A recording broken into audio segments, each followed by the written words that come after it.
더불어민주당 바이오헬스본부 활동보험 및 정책과제 발표회를 시작하겠습니다. 먼저 이낙연 대표님 인사 말씀입니다.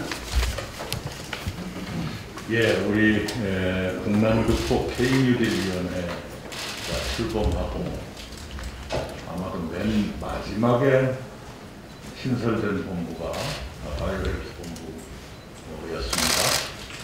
그리고 바이오헬스 본부가 있어서 윤호덕 의원을 모셨는지, 윤호덕 의원이 계셔서 바이오헬스 본부를 만들었는지 이것은 아직도 논란의 여지가 있습니다만, 생기자마자 맹렬하게 활동을 하셔서 오늘 드디어 아주 보따리를 다 풀어내겠다, 아주 큰 기대를 가지고 왔습니다. 함께 해주신 한 분 한 분이 최고로 든든한 분들이셔서 우리 윤호덕 의원님의 정치적 역량도 대단하시다 하는 걸 다시 한번 느낍니다. 이 K뉴딜위원회 본부별 회합 중에 이렇게 쟁쟁한 의원님들이 많이 계시면 처음입니다.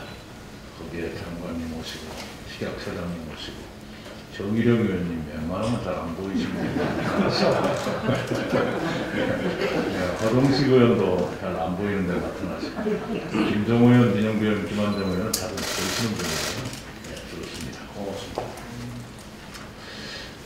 바이오헬스 산업은 여러분이 제가 말씀드리지 않아도 아시는 거지만 세계의 여러 산업 중에서 가장 성장 속도가 빠른 산업입니다. OECD는 2030년에 바이오 경제 시대가 꽃이 피우는 시대가 될 것이다, 이렇게 말하고 있습니다.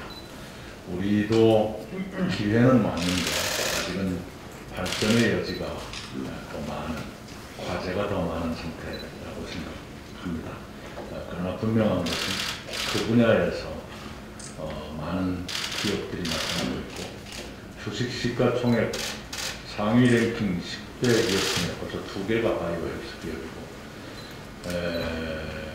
잘하면 3개가 될 것 같기도 하고 지금 그런 상태죠. 이것 자체가 큰 낭보다, 이렇게 생각을 합니다.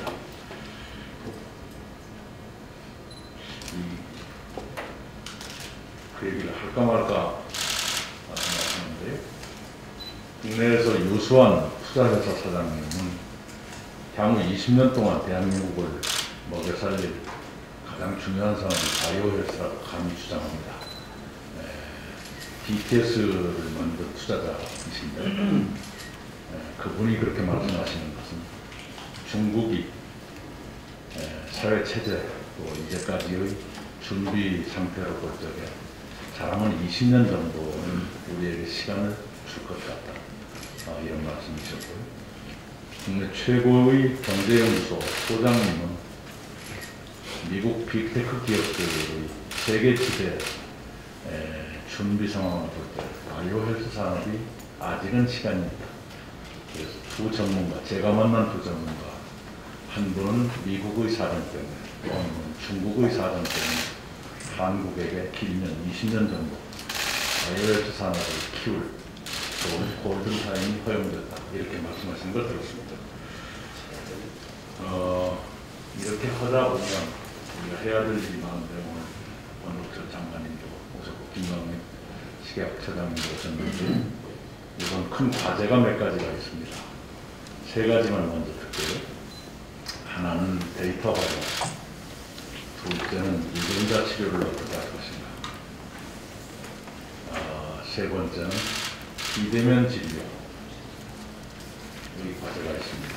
그리고 거기에 추가해서 오늘 바이오헬스 본부는 9가지 핵심 과제를 발표해서 내놨습니다.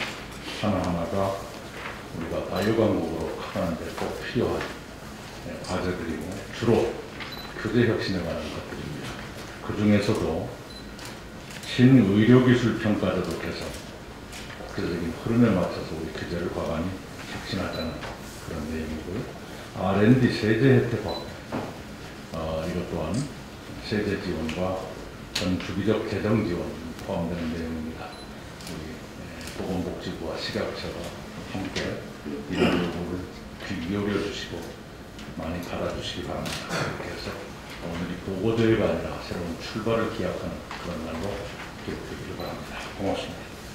당에서 지금 세계적으로 저성장 시대에 앞으로 우리 경제를 이끌어 나갈 핵심 성장 동력으로 바이오 헬스 산업에 주목하시고 특히 현장 중심으로 민간의 전문가 그리고 업계의 의견과 건의, 그리고 애로사항 등을 반영한 핵심 정책 과제를 수립해 주신 데 대해서 정부를 대표해서 감사의 말씀을 드립니다.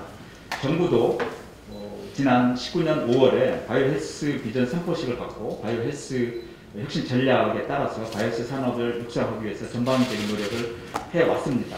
그 결과로 국회에서 많이 협조해 주셔가지고 의료기기 산업법, 첨단 재생의료 바이오법을 제정해서 앞으로 그 법적 근거를 토대로 더 발전할 수 있고요. 또 5대 빅데이터 플랫폼 구축, 보건의료 데이터 활용, 가이드라인 마련 등 데이터 활용 환경도 구축하였습니다. 아울러서 정부의 R&D 투자 확대, 규제 개선, 또 바이오 공정인력 센터인 한국팀 나이버트 구축, 또 바이오 베타에 대한 세대 지원 등 다양한 분야에서 정책을 지원해 왔습니다.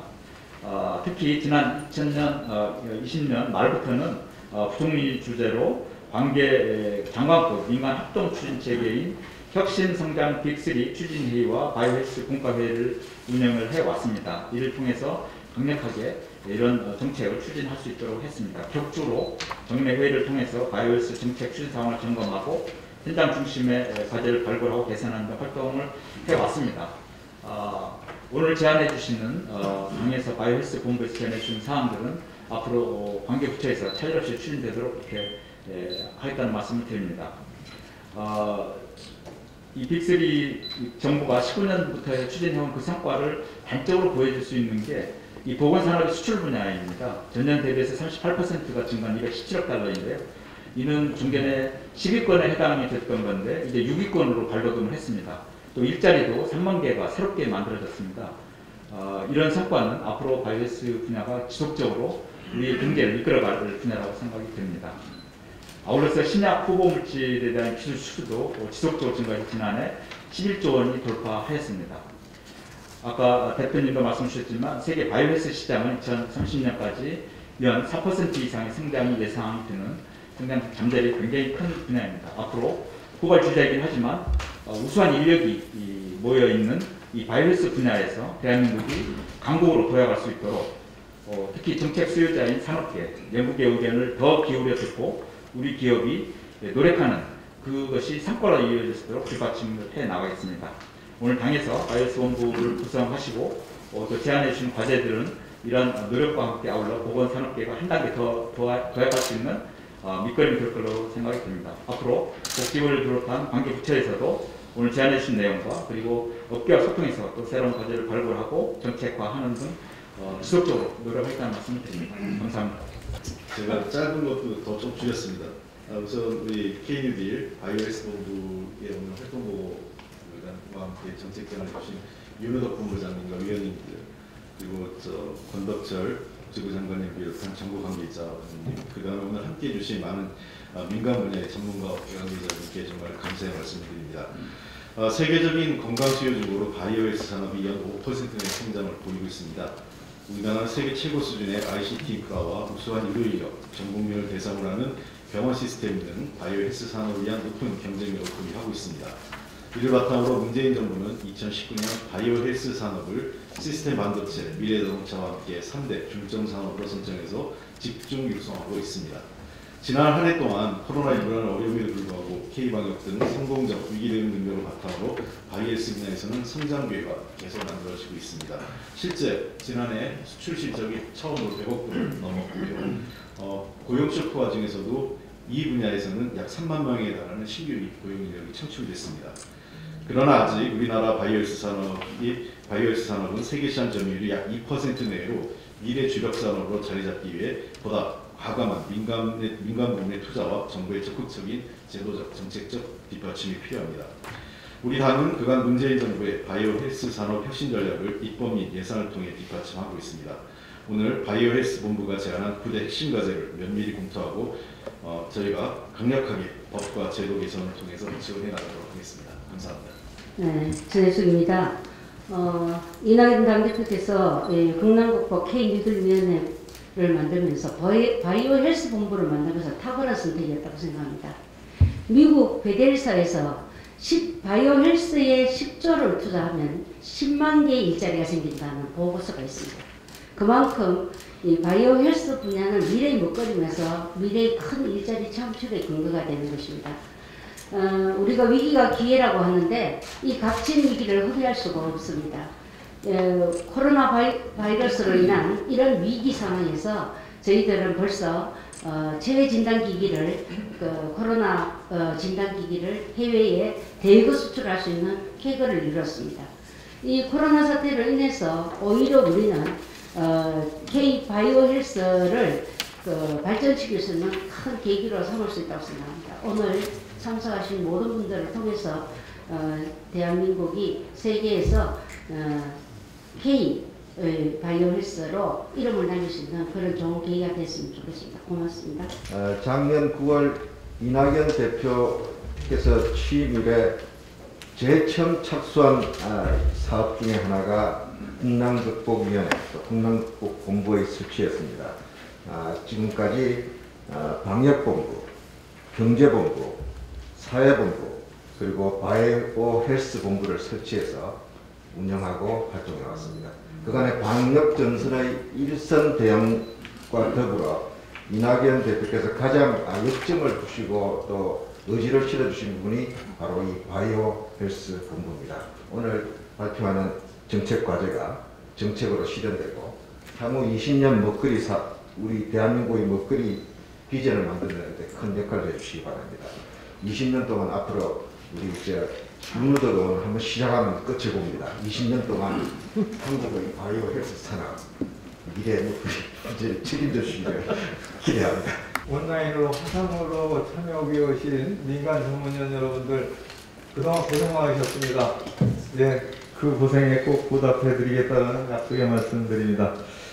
이낙연 당대표님이 직접 주관하시는 매우 중요한 자리입니다. 성과를 더 내야 한다는 중압감과 책임감을 느낍니다. 글로벌 시장으로 나아가야 한다 라는 게 우리가 세운 목표이죠. 이에 걸맞는 포부와 자신감을 가져야 합니다. 그리고 행동해야 합니다. 바이오 헬스 산업이 빅3 산업답게 자동차, 반도체와 맞짱 뜰 수 있게 우리가 행동합시다. 가슴 뜨거운 규제 개혁, 그리고 감동적인 제재 지원을 결정하고 확인하는 자리가 되기를 간절히 소망합니다. 이낙연 당대표님을 모시고 하는 오늘 이 회의가 대한민국이 바이오 헬스 강국이 되는 기틀을 마련한 회의였다고 역사에 기록되기를 기대합니다. 예, 감사합니다. 의미 있는 이런 작업을 해주신 점에 대해서 감사드리고 권덕철 장관님 말씀하셨습니다만 정부에서 오늘 나온 성과물이 제대로 차근차근 이행될 수 있도록 최선을 다해서 점검하겠습니다. 저희 식약처가 그동안 규제를 통해서 현장의 여러 가지 어려움을 해소하고자 하는 노력은 했습니다만 온라인을 통해서 많이 참석해 주신 분들 대다수가 식약처가 그동안 걸림돌이었다라고 이해하시는 분들도 많으리라고 생각합니다. 규제 과학에 기반해서 맞춤형 규제 서비스를 통해서 더 이상 걸림돌이 아니라 디딤돌이 될 수 있도록 최선을 다하겠습니다. 감사합니다. 예, 작년 10월 28일 이낙연 대표님께서 저에게 우리 당의 바이오헬스 본부장을 맡아서 활동하라는 지시가 있었습니다. 지시대로 이행하고 있습니다. 그간의 경과는 식약처, 보건복지부, 과기부, 그리고 금융위원회까지 참석하는 부처보고가 있었고 의약품, 의료기기, 그리고 빅데이터, 그리고 건강기능식품, K뷰티 등의 영역에서 그 산업계의 협회, 종사자, 그리고 전문가, 그리고 교수님, 의사 선생님 등 100여 분 이상, 한 130분 정도 되는 것 같습니다. 크고 작은 토론을 수십 차례 해왔습니다. 그렇게 해서 저희가 걸른 과제가 9개 과제입니다. 9개 과제에 대해서 간략히 제가 말씀을 드리고 부처의 답변을 듣도록 하겠습니다. 첫 번째 개선 과제입니다. R&D의 성과 창출형 지원을 해줬으면 좋겠다라는 말씀입니다. R&D 예산이 적지 않습니다. 그럼에도 불구하고 상용화, 제품화 되는 데까지는 아직도 여전히 갈 길이 멀게 느끼는 게 산업계의 요구였습니다. 개선 방안 두 번째입니다. 신의료기술 평가 제도를 개선해달라는 말씀이죠. 이 한국보건의료연구원의 체계적 문헌고찰이라는 이 과정이 민간에서는 중복 규제로 느껴지고 또 실제 그렇다라는 판단을 저희들도 했습니다. 이 부분을 정말 가슴 뜨겁게 개선해 주셨으면 하는 바람입니다. 두 번째는 바이오헬스 산업, 세 번째입니다. 바이오헬스 산업의 중소벤처기업들이 연구개발을 하면서 기술화하고 제품화하는 데 이걸 시험하고 테스트하고 그래야 되는데 국내에는 할 수 있는 데가 딱 한 군데입니다. 바이넥스 한 군데여서 여기에서 그런 테스트를 하고 생산을 하려면 1년 이상 기다리게 되고 결국 해외로 나가서 해오고 있죠. 그래서 소규모의 생산시설을 확대해 주십사 하는 정말 애절한 부탁의 말씀입니다. 그 다음에 네 번째 과제입니다. 빅데이터 활성화인데 많은 분들이 얘기합니다. 정부도 많이 노력합니다. 하지만 아직도 작동이라는 측면에서 보면 여전히 미흡하다는 말씀을 드립니다. 그래서 제대로 잘 활동될 수 있게 활성화되는 방안을 마련해 주십사 하는 부탁의 말씀입니다. 다섯 번째입니다. 바이오의약품에서 글로벌 인상을 해야 하고 또 그를 통해서 세계 시장으로 나가야 하는데 여전히 이 부분에 대한 세제 지원이 부족한 게 사실입니다. 이 부분도 좀 획기적인 그런 답변을 부탁드리겠습니다. 그 다음에 약가, 수가 정책의 개선이 필요하다는 건의입니다.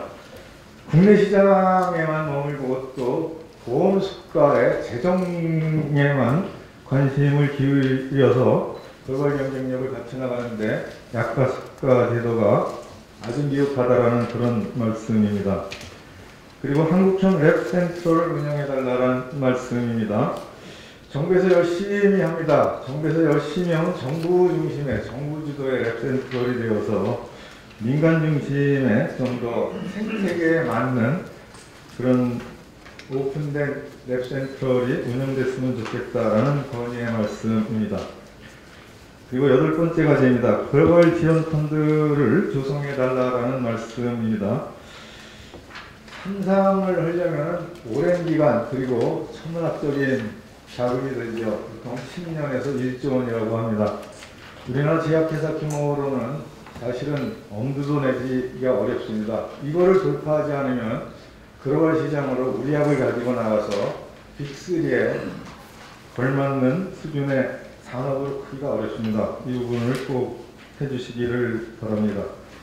그리고 마지막입니다. 기술거래소를 만들어달라는 말씀입니다. 기술가치 평가를 전담하는 기관을 만들어 주셔서 이 바이오헬스 산업 등 제대로 성장할 수 있게 해주시길 바랍니다. 이상의 핵심 과제에 대해서 그간의 토론의 성과를 종합하여 정부 측에 제안드립니다. 이상입니다. 저희 소관 중에 특히 말씀 주셨던 부분 신의료 기술 평가 부분입니다. 신의료 기술 평가는 식약처의 허가 당시 허가할 때 안전성과 유효성을 평가를 합니다. 그래서 이제 바로 시장에 진입하는 게 맞는데 우리나라는 이제 단일 건강보험 체계다 보니 단일 건강보험으로 이제 그쪽에서 이제 등재를 해야 합니다. 근데 다른 그 의료기기 한 97%는 문제가 없는데요. 이게 이제 그 의료 행위와 같이 연관되는 처치, 수술 이와 관련되는 이제 그런 기술이나 기기에는 그게 의료계의 실제적인 평가를 토대로 해서 이제 건강보험에 등재가 되는 게 있습니다. 그래서 이런 부분들에 대해서는 저희들이 최대한 빨리 진입할 수 있도록 저희들이 좀 이번에 획기적으로 제대로 좀 개선 있게 하도록 하겠습니다. 그래서 그런 부분은 좀 명확하게 대폭 좀 규정을 저기해서 먼저 선진할 수 있도록 그렇게 먼저 열어놓도록 하겠습니다. 그리고 되게 처음에 이 의료기기 개발하면서 그런 부분을 잘 모르고 이렇게 시작을 하기 때문에 그런 부분에 대한 컨설팅도 저희들이 드리고 또 평가 기간도 대폭 단축을 해서 이게 짧은 기간 내에 이게 다시 또 새로운 기술이 나오기 때문에 그 시간을 놓치지 않도록 저희 그렇게 하도록 하겠습니다. 전반적으로 저희들 다 동의하고 같은 맥락으로 진행을 하겠습니다.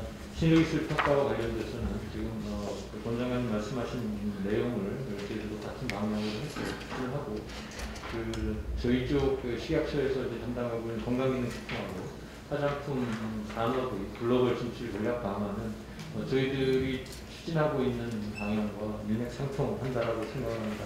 저희가 추진하면서 특히 법령적인 좀 정비가 필요한 부분이 있고 내년도 특히 예산을 작업하면서 기본적으로 사업을 할 수 있는 부분은 당하고 협의 드리면서 상의 드리면서 추진토록 하겠습니다. 특히 업계에서 가장 좀 필요로 하는 해외의 인허가에 대한 정보 그리고 국내에서 인증을 받으면 해외에서도 별도의 규제가 대부분 생략될 수 있는 이런 동등성 기반 이러한 국제 노력을 위해서는 최선을 다하고 아마 현장에서 특히 이제 품질 관리와 허가에 관련된 전문인력 확보가 매우 어렵다라는 말씀을 듣고 있습니다. 의약품 관련해서는 이런 노력을 그래도 상당히 구체적으로 진행하고 있는데 특히 건기식 분야에서 아마 건강기능식품 분야나 이런 쪽에서는 아직도 좀 부족한 점이 있다는 점을 잘 알고 있습니다. 그리고 관련된 협회와 협의해서 금년도부터 구체적인 방안을 실현해 나갈 수 있도록 진행하겠습니다. 여러 가지 한국 바이오 산업의 발전에 필요한 정책들 제시해서 감사하고요. 이를 재정장으로 충분히 서포트해서 자유시장적 특징을 세웠습니다. 또한 향후 추진 과제에 대해서도 적극적으로 협조해서 의미 있는 과제를 도출할 수 있도록 노력하겠습니다. 네, 이어서 산업부 보고 드리겠습니다. 바이오 헬스 본부에서 발굴한 과제들에 대해서 산업부 관련 정책 수립 시 적극 반영하고 관계부처, 업계와 소통을 강화해 추진해 나가겠습니다. R&D 지원 방식 개선과 관련해서는 현재도 한 75% 정도의 융합 연구를 지원하고 있습니다만 이걸 보다 정책 수요자 관점에서 효과적인 지원이 가능하도록 협의를 강화해 나가겠습니다. 바이오 의약품 시료 생산과 분석 진행 기간 확대와 관련해서는 지금 개별 기업이 구축하기 어려운 인프라를 정부 주도로 구축해서 활용을 지원 중입니다만 앞으로도 이런 것들이 휴먼 마이크로 바이오옴이라든가 첨단 재생으로 등 유망 분야로 인프라가 확대될 수 있도록 적극 추진하겠습니다. 여기서 검토된 과제에 대해서 말씀드리도록 하겠습니다. 첫 번째, R&D 지원 방식 개선에 대해서는 저희들 중기부는 원래 기본적으로 상용화 지원이 기본 포맷이기 때문에 말씀하신 오픈 이노베이션 융합 연구를 기반으로 하고 바텀업 방식의 항시 지원 체제를 더욱 강화하도록 하겠습니다. 또한 저희 부가 실험적으로 시도하고 있는 숫자형 R&D 같은 새로운 R&D 방식도 바이오 산업에 좀 더 적극적으로 도입할 수 있도록 적극 지원하도록 하겠습니다. 특히 최근에 바이오 분야가 말씀하신 대로 디지털 기술하고 융합되는 흐름을 보임으로써 스타트업들의 진출이 매우 활발한 영역이라고 할 수 있겠습니다. 유니콘 기업이라든가 세계적으로 유명한 기업들이 다 바이오 산업에서 지금 나오고 있는데 그런 사례들을 좀 더 우리나라에 뿌리 내릴 수 있도록 또 아까 말씀하신 스타트업들의 시료 생산, 분석의 애로점 같은 문제를 다 해결하기 위해서 저희들이 추진하고 있는 게 랩센츄얼 사업인데 관계기관 또 스타트업들의 의견을 폭넓게 수렴해서 저희들이 착실히 준비하고 스타트업들이나 중소 바이오 업체들에게 실질적인 도움이 될 수 있도록 착실히 준비하도록 하겠습니다. 아울러 말씀하셨던 민간 주도의 오픈 이노베이션 기반의 클러스터로 조성할 수 있도록 저희들이 그런 부분 유념해서 추진하도록 하겠습니다. 고맙습니다. 저희 가계부에서는 이 바이오 헬스 분야에 기초 원천 연구부터 임상 이상까지를 전 주기적으로 관계부처와 협력해서 현재 지원을 하고 있고 또 바이오 헬스 분야의 다양한 데이터를 수집하고 활용하고 통합 관리될 수 있도록 국가 바이오 스테이션을 지금 현재 구축을 하고 있습니다. 그래서 오늘 여러 가지 말씀 주신 내용들 관련해서는 저희들이 현재 진행하고 있는 부분 관련해서 보완할 부분은 보완하고 확대하고 강화해야 될 부분은 강화해 나가겠습니다. 그리고 또 새로이 제기된 부분 관련해서는 정부 내에서 관련 부처 간에 긴밀한 협력과 논의를 거쳐서 연구개발 결과가 실질적으로 시장으로 연계돼서 부가가치를 창출할 수 있도록 지속적으로 지원해 나가겠습니다. 감사합니다. 바이오헬스 산업은 현재 그 코스닥 시가총액의 약 30%를 차지할 정도로 금융시장에서도 굉장히 중요한 산업입니다. 앞으로 이 바이오헬스 산업이 성장하는데 필요한 자금들이 원활히 조달될 수 있도록 오늘 제안해 주신 내용들 관계부처와 잘 협의해서 사실 없이 추진하도록 하겠습니다.